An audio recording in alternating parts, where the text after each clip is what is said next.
Hello दोस्तों, welcome back to my YouTube channel. आज हम ये वीडियो आपको दिखा रहे हैं सुप्रीम कोर्ट के एक वकील है भानु प्रताप सिंह।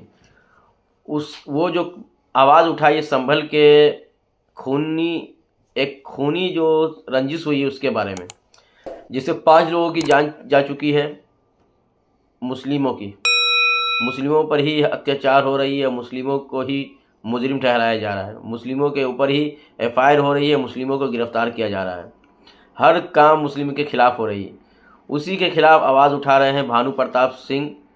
और सत्य की आवाज़ जो है कभी दबाई नहीं जा सकती, वही काम कर रहे हैं भानु प्रताप जी। आप ये वीडियो देखें और समझें।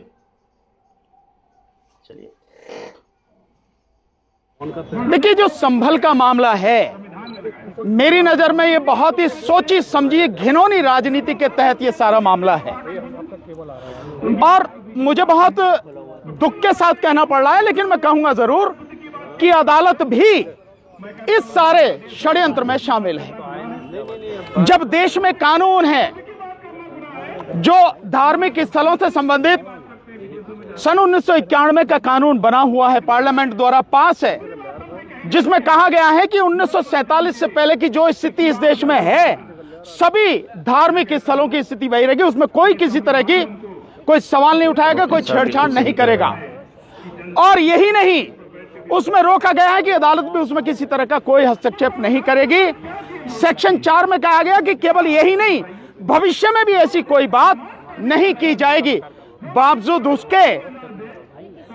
उसके 19 तारीख को दोपहर में पिटीशन फाइल होती है सर्वे के लिए।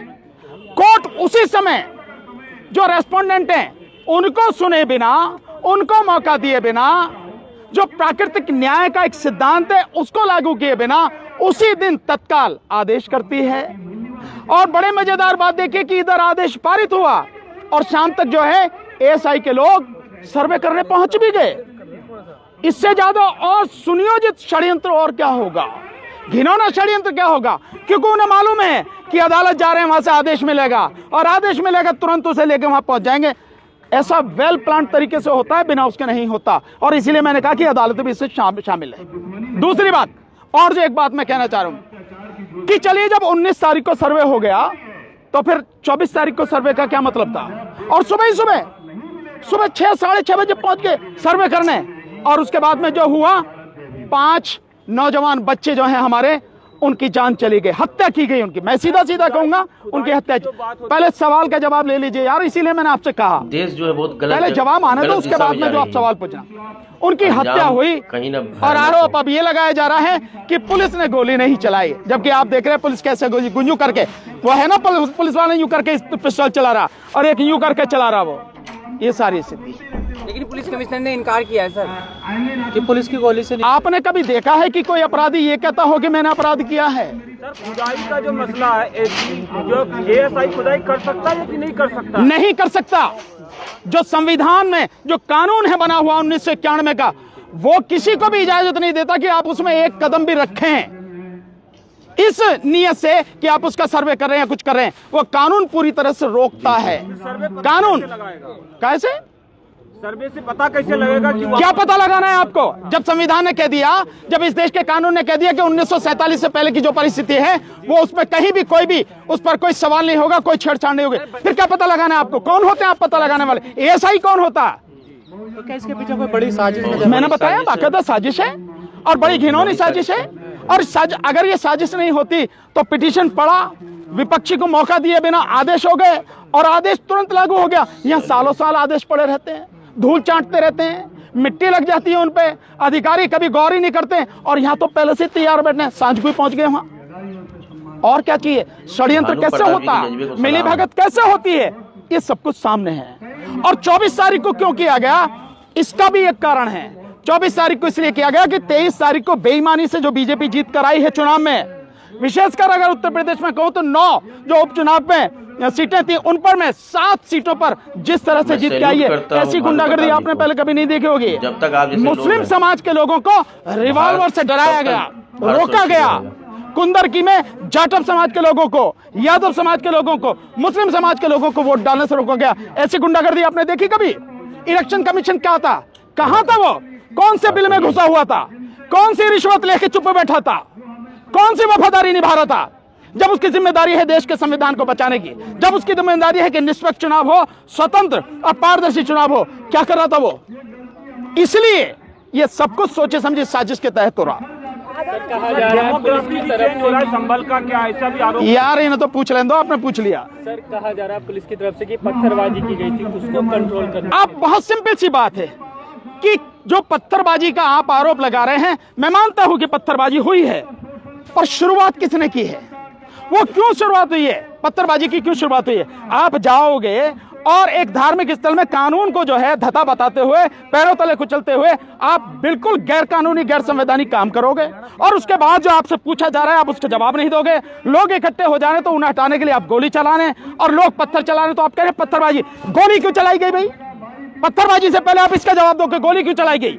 पुलिस अगर गोली चलाती है तो गोली उसी स्थिति में चलाती है जब देखे कि काबू में नहीं हो सकते, उससे पहले लाठी चार्ज होता है, उससे पहले चेतावनी दी जाती है, और गोली भी चलाई जाती है तो घुटनों से नीचे मारी जाती है ताकि जो है डर के भाग जाए, या वो चलने के काबिल ना। ये एक तरीका होता। आप सीधे सीधे, यार पहले जवाब तो सुन लो, सीधा सीधा आप गोली चला रहे हो एकदम और सीधे आप सीधे कह रहे हो एकदम कि मतलब पत्थरबाजी हुई है। क्या वो जो लोग हैं दिमाग खराब है उनका? गोली चलाई गई। उनमें समझ नहीं है कि वो क्या कर रहे हैं क्या नहीं कर रहे हैं। इन सारी चीजों को समझो और समझ, इसीलिए मैं कह रहा हूं उसकी बाकायदा अगर निष्पक्ष जांच हो जाए तो दूध का दूध पानी का पानी हो जाएगा, पता लग जाएगी कौन गुनहगार है, किसने गोली चलाई या किसने जो पत्थरबाजी की। जांच कौन करेगा? आपको विश्वास किस पे? नहीं, मुझे किसी पे विश्वास नहीं, मैं जानता हूँ किसी पे विश्वास नहीं होगी जांच, बिल्कुल नहीं होगी जांच, मैं जानता हूँ। वही सब कुछ करने वाले हैं, ये तो तुम जाके पता लगो, ही तुम्हारा काम है, मेरा काम नहीं। ईंट पत्थर कहाँ से आए? रामगोपाल की हत्या हुई थी तो योगी सरकार ने मुआवजा दिया था, अभी 5 लोगों की मौत हुई है, कोई मुआवजा का ऐलान नहीं हुआ है। फिलहाल क्या भेदभाव कर रही है मुसलमानों से? यार किसका जवाब दूं? आप चार चार पूछ रहे हो, इसलिए मैंने कहा एक व्यक्ति सवाल पूछे उसका जवाब देता। पूछो, आप पूछो। रामगोपाल में बराइच की जब हत्या हुई थी, बराइच में जो रामगोपाल की हत्या हुई थी तो योगी सरकार ने मुआवजा दिया था, अभी 5 लोगों की मौत हुई है, फिलहाल अभी मुआवजा का कोई ऐलान नहीं। तो जो वो रामगोपाल मरा था वो उनकी नजर में हिंदू था, उनका आदमी था, और वो जब भगवा झंडा फहरा रहा था मस्जिद पे या घर पे जाके तो वो उन्हीं का आदमी था ना। तो अपने आदमी को मरवा के दंगा करवा दिया तो उसको जो उन्हें वो देना ही देना था मुआवजा। ये मुसलमान मरे, और मुसलमान की कीमत क्या है? मुसलमान की, दलित की, ओबीसी की, इन आज की जाति में जो सत्ता में बैठे इनकी नजर में कीमत क्या? कुछ नहीं। इसलिए इन 5 को जो है मुआवजा नहीं। और आरोप इन पे यह भी लगा हुआ कि भैया इन्होंने पत्थर चलाए और पत्थर चलाने में दंगा किया इन्होंने, तो किस बात का इन्हें मुआवजा मिलेगा? 400 से ज्यादा की FIR हुई है, गिरफ्तारी हुई है, कैसे देखते हैं आप? नहीं, कैसे क्या देखते हैं? FIR होनी चाहिए, लेकिन FIR दोनों तरफ से होनी चाहिए। FIR दोनों तरफ से होनी चाहिए, FIR इधर से भी और FIR उधर से भी। एक तरफा कार्रवाई नहीं होनी चाहिए। इसलिए मैं कह रहा हूं निष्पक्ष जांचों पर। मैं जानता हूं कि निष्पक्ष जांच होगी नहीं, क्योंकि वही अपराध करने वाले हैं, वही FIR करने वाले हैं और वही फैसला करने वाले हैं, तो कहां से होगा? सर जो सर्वे करने गई गिरफ्तार कर लिया गया, जिस सदर ने प्रेस कॉन्फ्रेंस करके पुलिस की पोल खोली थी, आज उसे भी घसीट कर पुलिस ले गई। क्या कहेंगे आप इस पर? आप दोबारा से सवाल कीजिए। जो मस्जिद के सदर थे संभल के, शाही मस्जिद के, उन्होंने प्रेस कॉन्फ्रेंस किया था, उसमें पुलिस की नाकामी और क्या कहते हैं कमियों को गिनाया था। पुलिस ने आज उन्हें गिरफ्तार कर लिया। आप शुक्र मनाओ कि उन्हें गिरफ्तार किया, गोली नहीं मारी। उन्हें गोली भी तो मार सकते थे कि हमेशा के लिए उनकी जुबान बंद हो जाए। ये होगा जब शासन करने वाले लोग संविधान को नहीं मानते, कानून को नहीं मानते और अपनी तानाशाही और गुंडागर्दी दिखा रहे, तो तभी ये सारी चीजें होंगी। इसीलिए तो मैं कह रहा हूं कि कोई निष्पक्ष जांच नहीं होगी, कुछ नहीं होगा। और वैसे भी इस देश में मुसलमान की और दलित की कोई कीमत है नहीं। सर मेरा 2 सवाल है। पहले की सांसद इमरान प्रताप गढ़ी ने कहा है कि योगी जी ने संवेदना तक व्यक्त नहीं किया है। दूसरी बात की आज CM योगी जी ने कहा है कि संविधान के अंदर समाजवाद और सेकुलरिज्म नहीं है। इस पर क्या कहेंगे? नहीं, किसने कहा है? योगी ने। योगी जी ने कहा। तो योगी को संविधान पढ़ना चाहिए, पढ़े नहीं है तो मैं क्या करूं भाई? देश में जब अनपढ़ लोग राज कर रहे हैं तो उसी की वजह से ये सारा सब कुछ है। संविधान में बाकायदा समाजवाद शब्द लिखा हुआ है, सेकुलरिज्म लिखा हुआ है, धर्मनिरपेक्षता लिखी हुई है और ये प्रस्तावना में लिखा हुआ है। एक बात तो ये रही। दूसरी बात आप ये कह रहे हो संवेदना व्यक्त नहीं करी, तो इमरान प्रताप गढ़ी जी को पता होना चाहिए कि जो शासन कर रहे हैं वो RSS के और मनुवादी मानसिकता के लोग हैं। और ये जो दंगा कराया गया है ये सोची समझी रणनीति और राजनीति के तहत कराया गया है। तो जो कराने वाले हैं वो जिनको मारना चाह रहे हैं वो मार दिए, उनके उससे संवेदना क्यों व्यक्त करेंगे? इमरान प्रतापगढ़ी जी को ये बात कहनी नहीं चाहिए थी कि संवेदना व्यक्त करें। वो संवेदना व्यक्त नहीं करेंगे। जो आपको खत्म कर देना चाहते हैं आप उनसे उम्मीद करते हैं कोई संवेदना व्यक्त करेंगे? लेकिन सर जो सर्वे यार एक मिनट, जो सर्वे करने देगी टीम, उनके साथ जो लोग थे भड़काऊ नारे लगा रहे थे, वो कौन लोग थे सर? मुझे क्या पता भाई, मैंने देखे नहीं, आप पता लगाओ, आप पत्रकार लोग हैं। क्यों कौन थे भाई? अगर वो लगा रहे हैं तो स्वाभाविक है वो टीम का हिस्सा है उनकी, वो उसी टीम का हिस्सा है जिस टीम ने ये सर्वे के लिए एप्लीकेशन लगाई, जिस टीम ने ये आदेश करवाया और जिस टीम ने ये सारी टीम लेके वहां गए। और वो जय श्री राम के जो नारे लगा रहे हैं, एएसआई वालों को तत्काल मुअत्तल कर देना चाहिए। किसी भी सरकारी अधिकारी कर्मचारी को किसी धर्म विशेष की बात करना और जब वो ड्यूटी पर हो तब बिल्कुल भी ठीक नहीं, गलत है। धर्म आपका व्यक्तिगत है, फिर घर में जो चाहो नारे लगाओ। आप सार्वजनिक रूप से उस समय नहीं, जिस समय जो है आप ड्यूटी पर हो, नहीं कर सकते। उनको तत्काल मुअत्तल किया जाना चाहिए, उनकी नौकरी खत्म की जानी चाहिए। कुछ नहीं मंदिर निकल रहे हैं, उसके बारे में क्या कहेंगे? बहुत सारे मंदिरों में बुद्ध की मूर्ति है, उसके बारे में ये जैसे ही बीजेपी की सरकार केंद्र से और राज्यों से जाएगी, ये सब मंदिरों में जो मस्जिदों में मंदिर निकल रहे हैं ये सब बंद हो जाएंगे। ये तभी तक है जब तक सरकार है। हजारों मंदिरों में बुद्ध की मूर्ति निकल रही है। एएसआई डिपार्टमेंट क्या करता है? मुझे नहीं पता, ये एएसआई डिपार्टमेंट से पूछो वो क्या करता है। लेकिन मैं बहुत सिंपल से जानता हूँ, ये धरती बुद्ध की धरती है और पूरे देश में बुद्ध के अवशेष बिखरे पड़े हैं। जहां भी खुदाई करोगे, और की तो जगह छोड़ दो, अयोध्या में जो है वो बुद्ध के अवशेष हैं। ये सारा ये वीडियो तो मैंने फुल देख लिया, आप लोगों ने देख लिए। इस वीडियो को देखने से यही पता चलता है कि जो भानु प्रताप जी वो सुप्रीम कोर्ट के वकील हैं, वो कितने सत्य की राह पर हैं। और ऐसे ऐसे लोग अगर जिंदा है भारत में, अगर हैं और जिनके मुंह खुल रहे हैं, तो ही देश सलामत है, नहीं तो देश कब का ही चला जाता।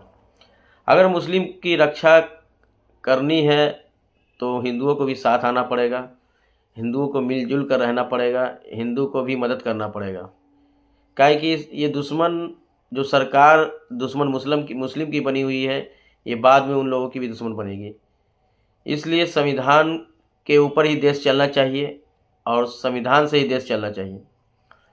तो यहीं तक है ये वीडियो। आगे हमारे चैनल को लाइक करें, शेयर करें और सब्सक्राइब करें, और हमारे चैनल के जो बेल आइकन है उसे